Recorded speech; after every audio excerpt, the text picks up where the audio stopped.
Should I start? I guess so. So I guess it's starting. So hi everybody, welcome to this broadcast, Instagram Live. This is the first time I'm doing this. So we'll see how it goes. I'll do my best anyhow.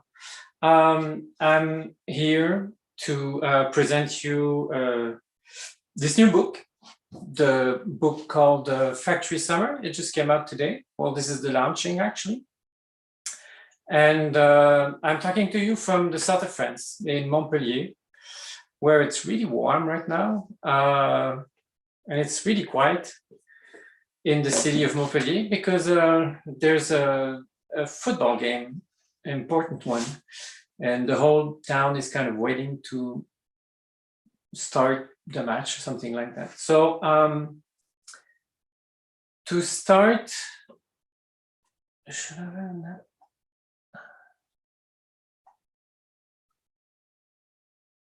Okay, so so I was thinking to introduce a bit the book.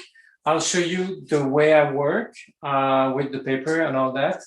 I don't use computer for the start. I like to work with Chinese ink, paper and nibs. So just really ordinary nibs that I find here in France.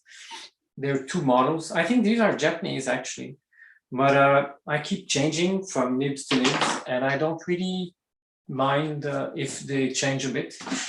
And even during the process, I go from one different nib to another one. So anyhow, I work on this format. It's a bit bigger than photocopy paper. And this is just a simple acid-free. Yeah, it's an acid-free paper. It's got a little texture on it. And what I like, it's really thin. And I like it thin because when I need to, instead of using a light table, I can just use the paper and put it on my drawing or my sketch or whatever I've done. And if I have to redraw, I can just redraw without using the light table. And I like that process. It makes things much easier for me. So since I work on paper, this is good. Like the whole book stands in this. So this is the difference in format. From this, you go to this. It looks like that. And that's one thing I like about having paper is whenever you want to read, compared to have digital on the computer.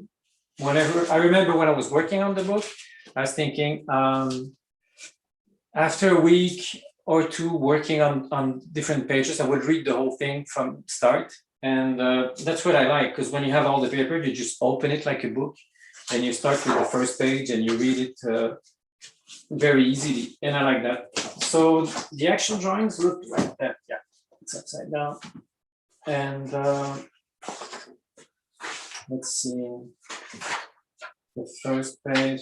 So yeah, that's what it looks like.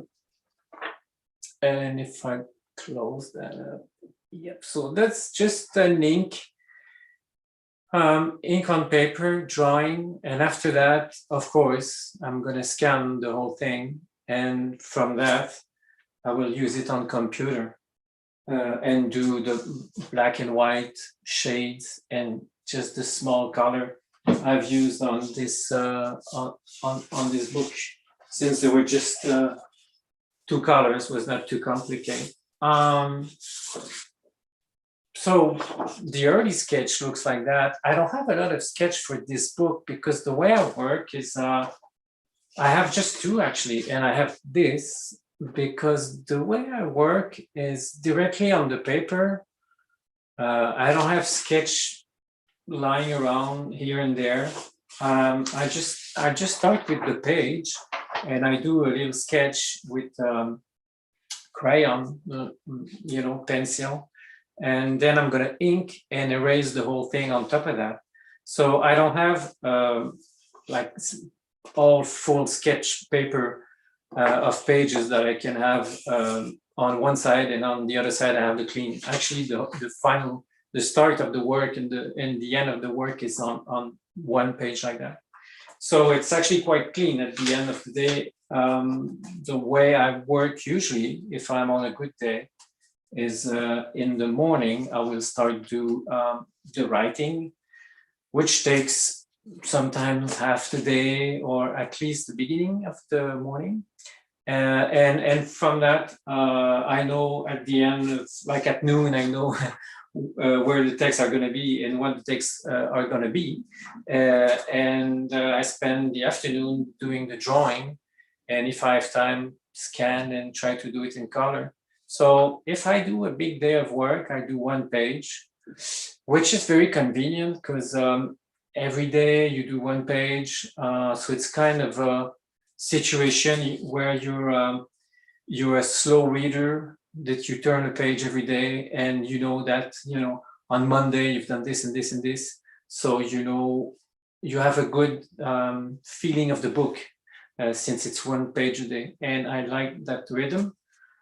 Even though on this book, the more it was going, the more I was adding details and little stuff like that, especially on the factory, because I just enjoyed so much doing these big smoke pipes and machinery. And so I was adding a lot of little details. I don't know if that's clear, but on something like that,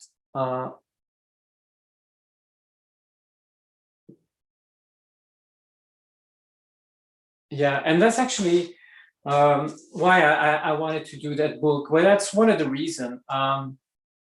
So this book talks about, let's go back to the beginning. This book talks about 3 summers I spent doing, working in a factory where my father was working.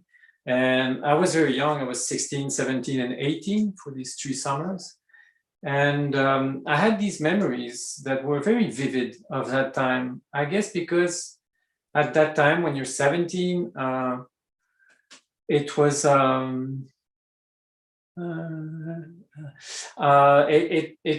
it was I was very impressed by this whole factory, the people who worked in there, and I had actually very vivid memories. So I have been able to go back, even though I thought my memory was very bad. I started to write one anecdotes, one stories that happened there. And I thought, well, this could be interesting. Then one day I decided, okay, let's try to see how go I can with these memories, these souvenirs of that time, these 3 summers there. And I came up with a lot of pages of things that would be interesting to put in the book. And I thought, well, I can make a book with that finally. It took me a long time to do that process, but I was surprised when I started to work on the memory side, that when you start, and they were keep coming and coming and coming, and I've put everything in the book. And what I like was that it was a bit like a traveling book, because it talks about one place that nobody really goes. I don't know anyone who have been into a pulp and paper factory, and especially that one in Quebec, and because it's a very big one. And I was in a situation that is actually quite peculiar. It was very hot and steamy, a bit like today, actually, for me here. And I was working night shift with these factory workers who they were all working there all year long. So I was there quite shy at the time, listening to these guys talking about their wife, their family, and their problems, and just working there. And I thought it would be a good book, and it would look a bit like the traveling book, because you have that exotic side. For me, that factory was very exotic. I was looking at these big machinery, these all greasy things and all the smokes and all that. And I thought, oh, that's going to be fun to draw. So that's why I've spent so much time at the end drawing all these details about the drawing. And the way, I think I have a few pictures in it. And yeah, so that's actually, these are pictures But to finish with the working, I think I'll try to move this aside, yeah, for the computer. Maybe that's sometimes. So,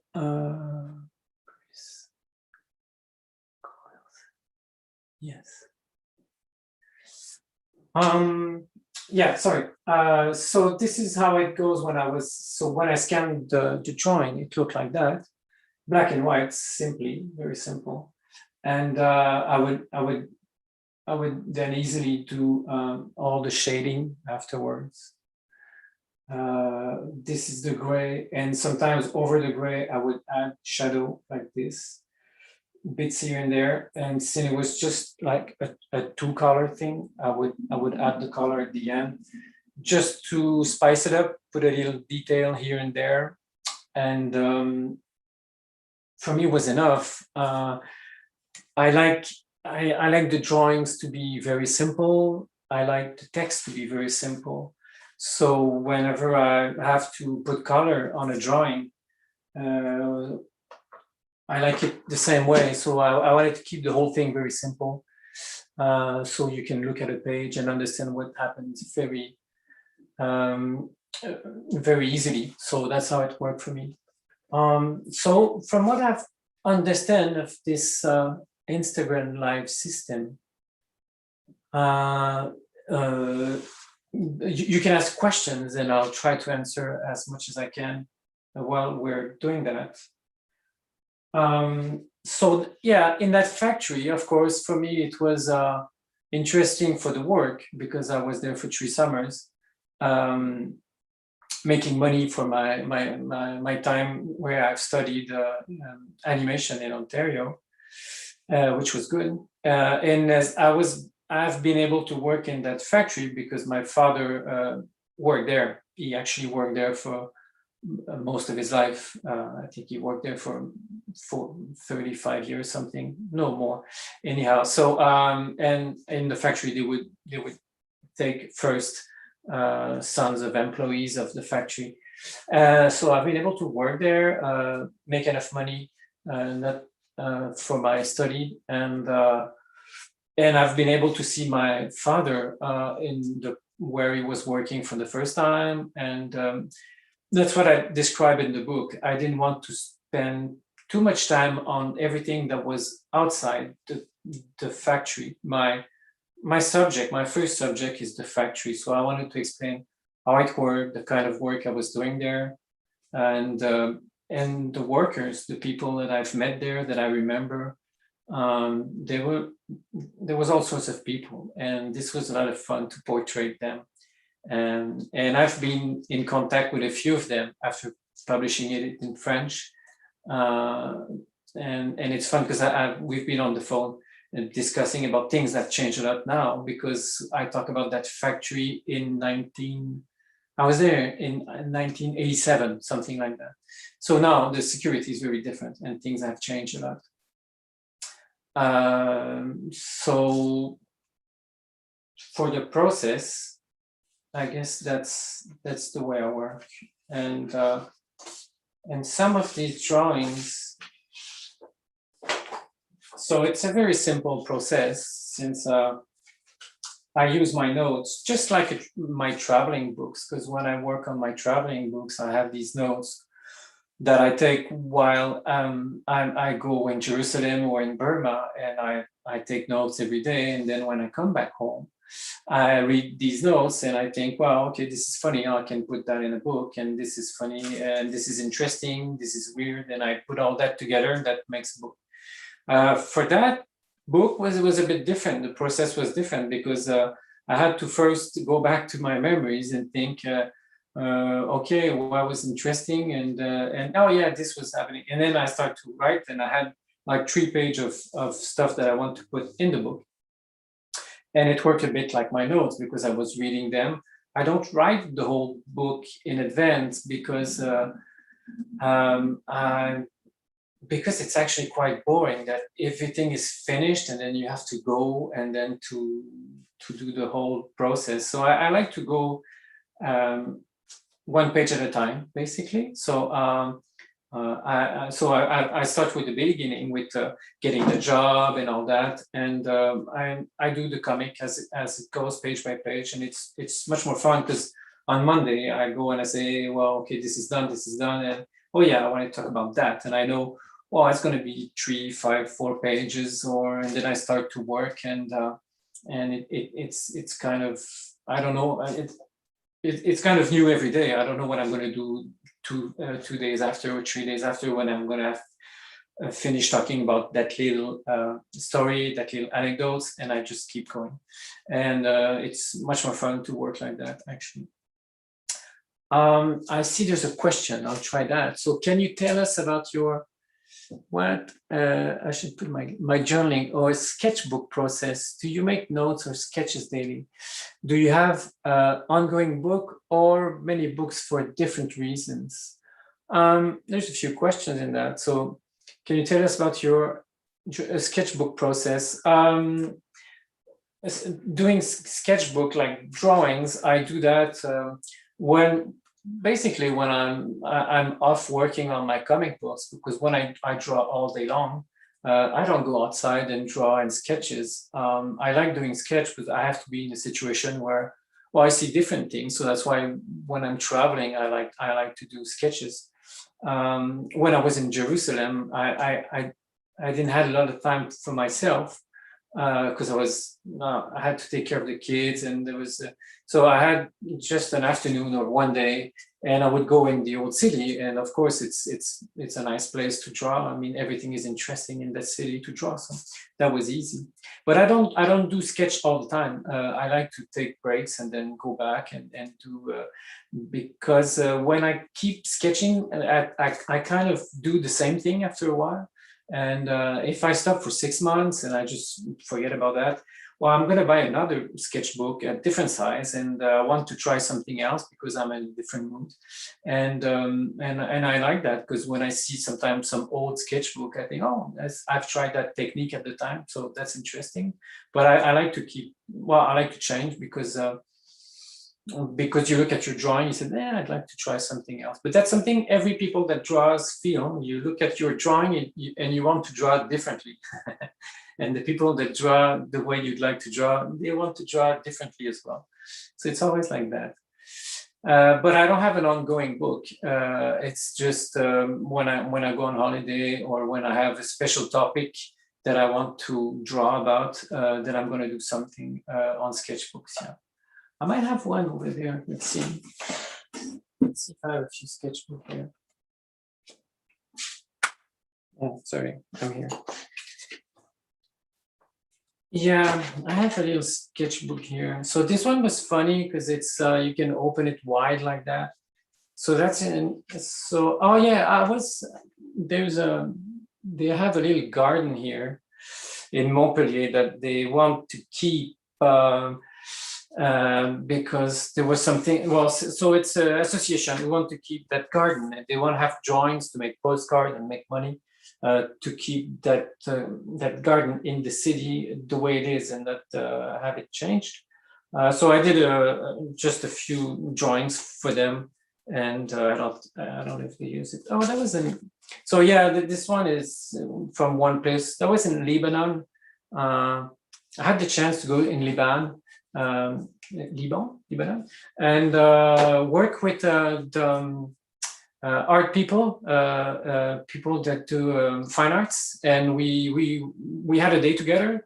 So I showed them the way I work with perspective, and then we did some sketch in the afternoon. That was a lot of fun. I really enjoyed that, and this is the type of not session, but workshop. Yeah, type of workshop I like to do, because sometimes they ask you workshop on comic books and you have 2 hours, which is pointless. I mean, 2 hours to teach comic books. So if I have one day, well, we can talk about sketch or drawings, but comic book, you would need 2 weeks or something.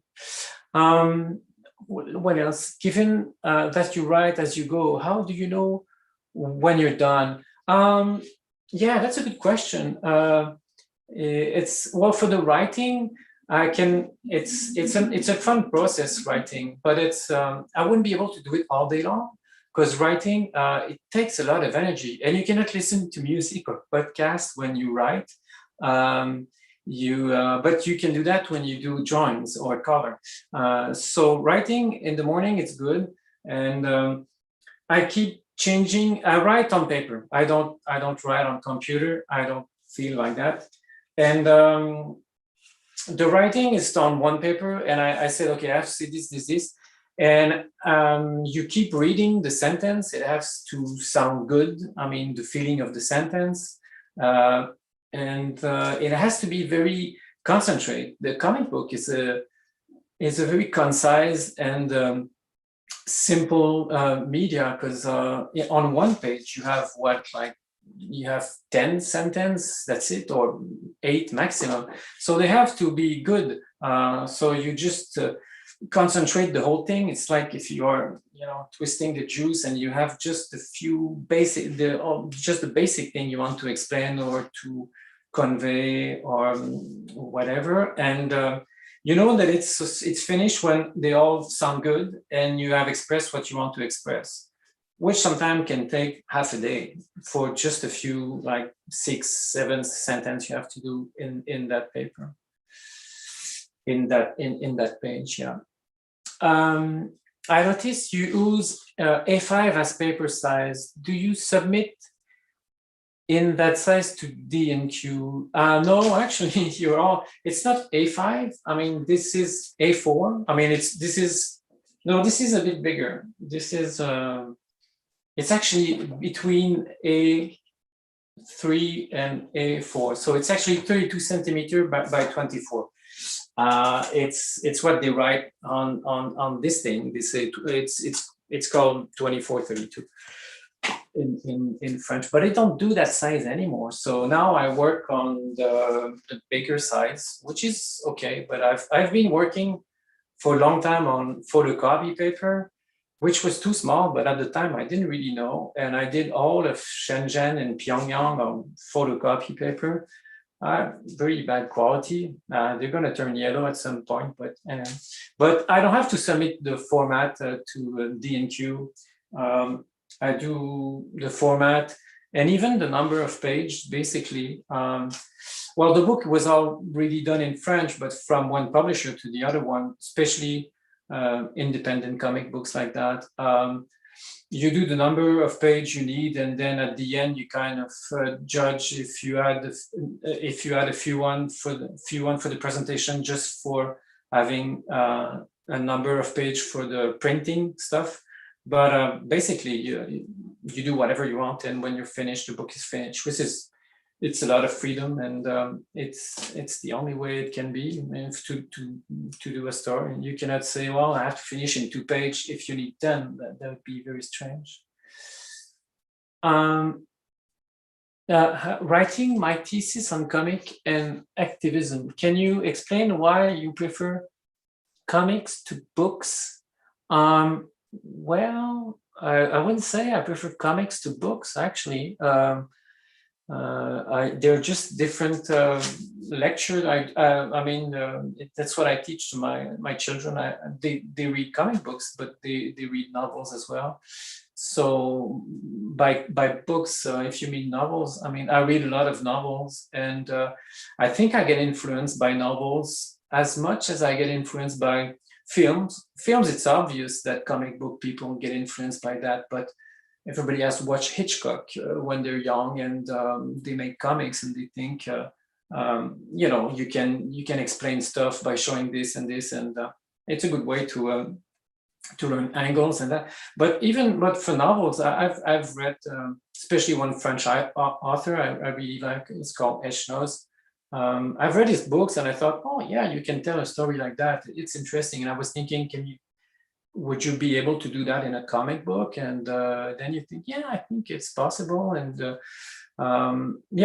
so I read books just like I read comics, and I watch movies, and they're all different joy. Yeah. Yeah, I know, photocopy paper. The funny, I've used photocopy paper. Someone is asking, and it's really surprised. But actually, I mean, I was working on on Pyongyang, and that's the first time I followed my wife, who worked with Doctors Without Border, that I followed after, like you might know if you know my books, in Burma and in Jerusalem, and that was for 1 year. But the first time we've been together for a year, it was in Ethiopia, actually. We had no children at that time. She was working really hard, and I had all the time for myself to work on my books. So I've actually done all of Pyongyang in Addis Abeba, which is a very fine, and the people are great. I didn't take any notes of my time being there, so I couldn't make a book on Ethiopia, even though the country would deserve that, of course. But I've worked because I've worked the whole year on my stuff.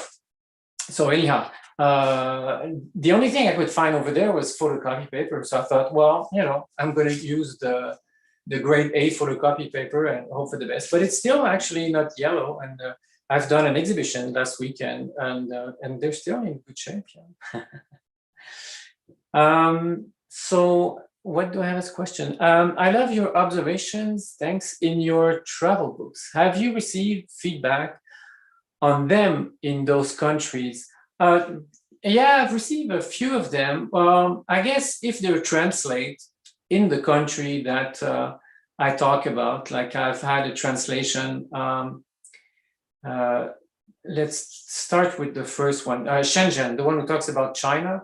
I had a translation in China of Shenzhen, so I guess they liked the book, but I didn't have anyone directly in contact with that. In North Korea, of course, Pyongyang, that's difficult because they would never translate a book like that. They only translate classical stuff. You couldn't find a book like that over there, and I don't think they would do it because I don't give a positive image of the country, of course. But it has been translated in South Korea very quickly, actually. And well, I had good feedback because I went there once and they liked the book. But of course, there's South Korean, it's different. In Burma, they translate the book. They've translated all my books, actually, which is crazy. They don't pay any copyrights. They just photocopy the book from English and they translate over it. The quality is really bad. But I think you can pay like $50 for the book over there. But I'm actually well known in Burma because my books are very popular there. People have sent me books where I was bestseller. So, it would be fun to go there because I know there's a lot of people, not only because the most popular one was the Jerusalem book. I don't know why, but that was in Burma. Of course, they really liked the Burmese book because for once someone was talking about the city and the everyday life, and they were really happy with that. And the Jerusalem book, well, that was different because I had very, very positive reviews, and I had a few emails that were nasty people. Nasty people. There were people who were not happy with how I described the country. But the way I work is I don't go there and I do a documentary on Jerusalem and the situation. I just describe, of course, very subjectively what I've been doing, living, and experiencing as a foreigner who doesn't know much about the situation. So that's how I see. That's how I present the book. I think I'm really fair regarding to that. And but basically, I had so good reviews, especially from comic book artists that lives in Jerusalem. So for me, that was enough. And the rest is. There are different type of books, so I don't have feedback from them. Says, can you talk about your analog to digital workflow? Well, analog would mean the drawing, right? So the drawing, like I was explaining at the presentation of this, is I'll go quickly with that, but it's just the Chinese ink on paper, and I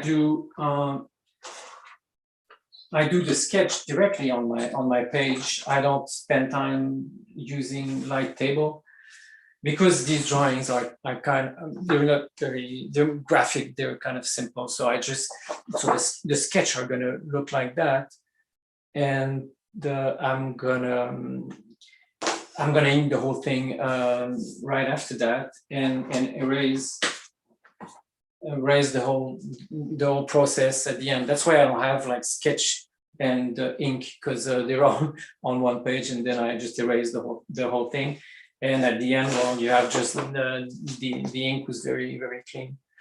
And I erase with this kind of that I found in these Japanese, and they're just the best eraser because there's a little grain in it. They're not like the white eraser that kind of smudged. And this one is like there's like a fine sand in it. And one friend was using that, and you can buy it in Muji, the Japanese stores. And whenever I go in Muji, I buy a bunch of them. Yeah, really like them.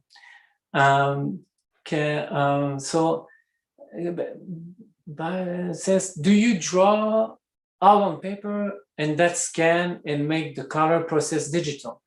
Yes, that's how I work. And the digital is very simple. Like like you can see from the back, once it's scanned, once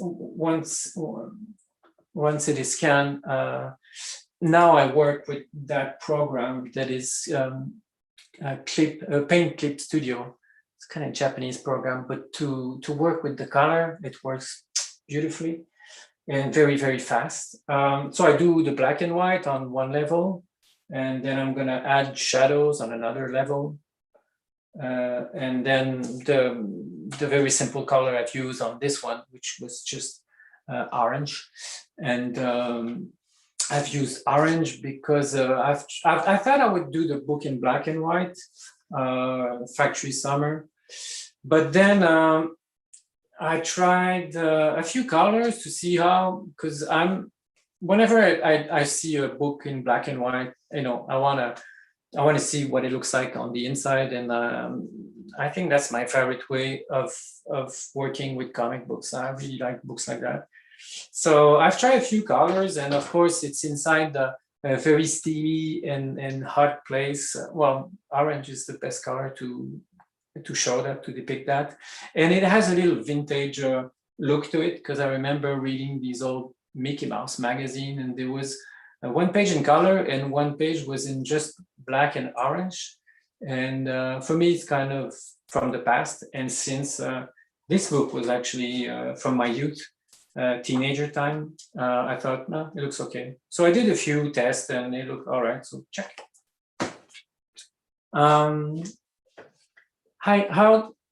How did you decide which parts not to include in your chronicles? Well, for this process, it was easy. When I travel, I take notes and of everyday life, and then I come back and I read the notes. And of course, during 1 year, there's lots of boring moments. So, I mean, I have pages, oh, I did this, and it's the same as before, as yesterday.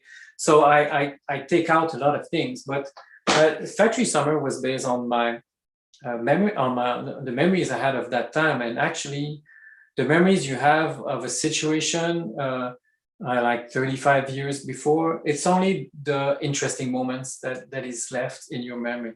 The interesting one, the funny one, the strange conversation, because some of these guys, they were kind of, some of them were really rough guy in the way they talk. Well, for someone like me, 16, 17, kind of shy, I remember them very vividly. So it was easy in the sense that everything that I had in my mind was worth putting in the book, basically, because time is a good filter for everything that's not interesting, I guess. And as I was working on the book, I remember I was looking shaving in the mirror, and I noticed I had like a very little scar here. And I said, oh, I remember that this happened in the factory, because I was trying to unlock something, and I had these keys, and I slipped, and I bumped myself, not so hard, but I was just very nervous and tried to do it, and I was trying to finish the job, and I was bleeding like crazy. And the guy stopped the machine and put me in the little booth we have. And the book was all finished. It was not printed, but I phoned the publisher I said, I have to add one page, and I just drew it very quickly in the day I wrote. And she said, "Are you sure?" I said, "Yeah, it's going to be it's a funny little thing to add in the book." And it was right at the end. I remember that, and I've put throughout the whole book there was bits of memories who would come back like that. It was an interesting it was an interesting process. What is that? I like how you write a lot of political, historical, and social facts in your travel book. Do you research the facts on your own, or have an editor to help fact check? Well, for this book, I didn't have to fact check it. Well, yeah, I did a bit, because I have to talk about the history of people of the factory, the pulp and paper factory in Canada started in the woods, and the people carrying woods in the river and all. So I had to do a little historical research, but that's easy now. Today with the internet, it's very simple to do.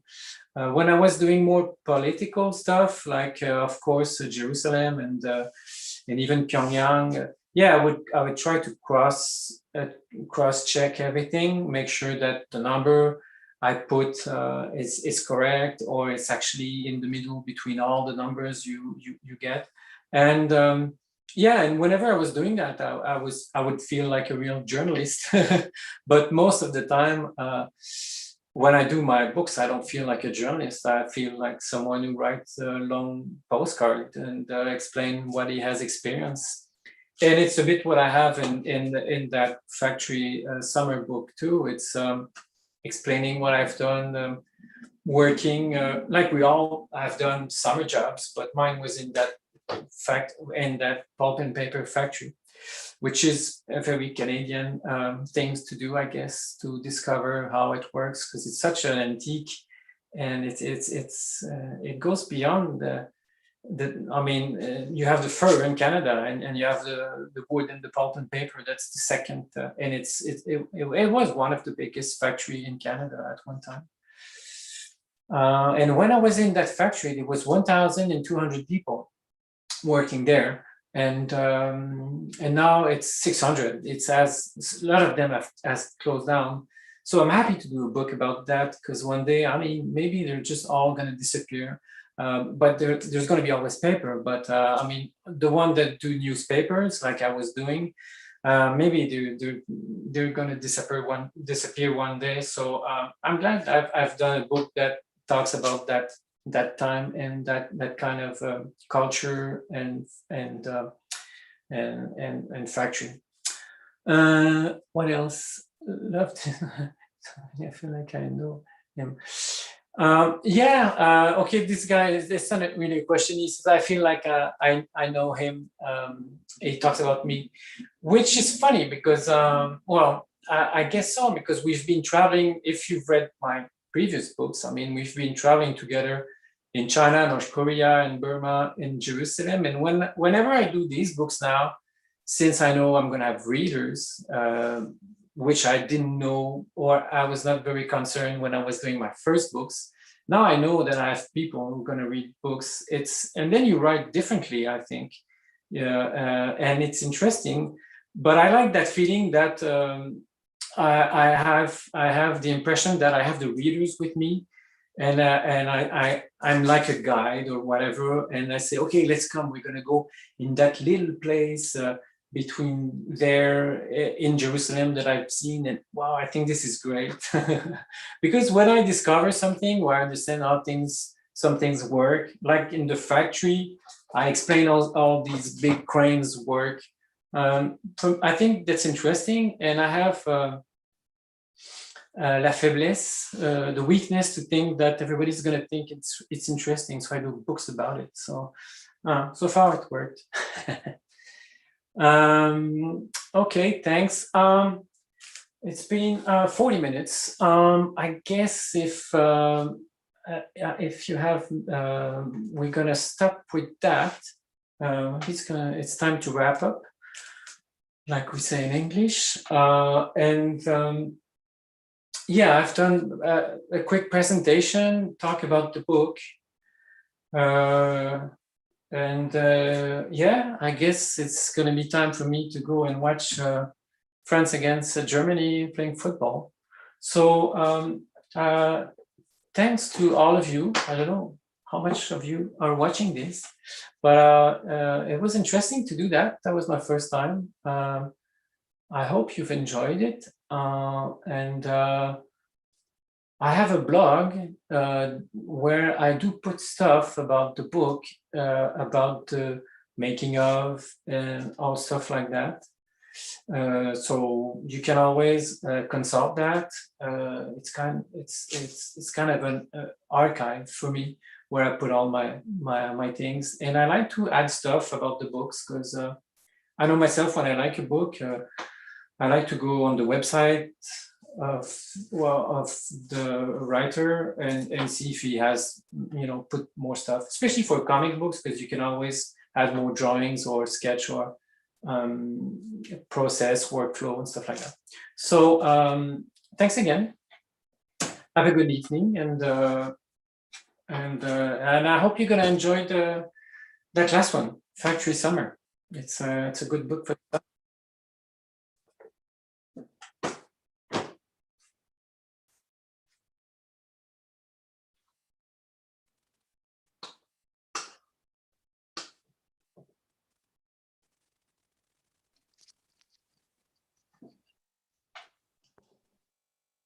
That was great.